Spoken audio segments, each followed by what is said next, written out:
అనడానికి సాక్ష్యం అవుతుంది అనమాట. అంటే రేపు భవిష్యత్తులో ఎప్పుడైనా ప్రభుత్వాలు మారినా మీరు రాజకీయంగా నిర్ణయం తీసుకుంటే మీ పరిస్థితి ఎట్లా ఉంటుందని వార్నింగ్ ఇవ్వడం. అయితే ఇక్కడే చిన్న లాజిక్ ఉంటుంది.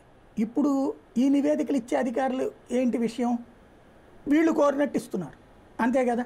ఇప్పుడు ఆ రోజు వాళ్ళు కోరినట్టు ఇచ్చారు, ఇప్పుడు వీళ్ళు కోరినట్టు ఇచ్చారు. మళ్ళీ రేపేమవుతుంది, ఇది రివర్స్ అవుతుంది.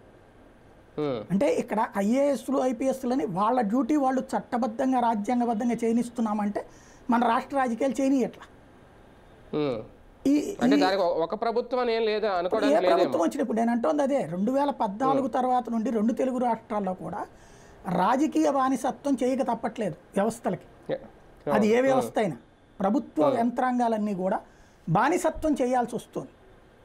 చట్టాలను పక్కన పెట్టాల్సి వస్తుంది, రాజ్యాంగాన్ని పక్కన పెట్టాల్సి వస్తుంది, వ్యక్తుల కోసం పనిచేయాల్సి వస్తుంది, రాజకీయం కోసం పనిచేయాల్సి వస్తుంది. దాని పర్యవసానం ఇది.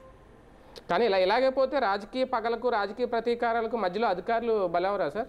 అవుతున్నారు కదా. ఇప్పుడు వాళ్ళందరూ తిరగబడే రోజు వస్తుందా అంటే రాదు. ఎందుకు, మాకు లైమ్ లైట్ పొజిషన్ కావాలా, మెయిన్ పొజిషన్ కావాలా, లేదా ఆర్థిక వనరులు ఉన్నటువంటి పొజిషన్ కావాలని వాళ్ళు కూడా ఆశించినంత వరకు మార్పు రాదు. లేదా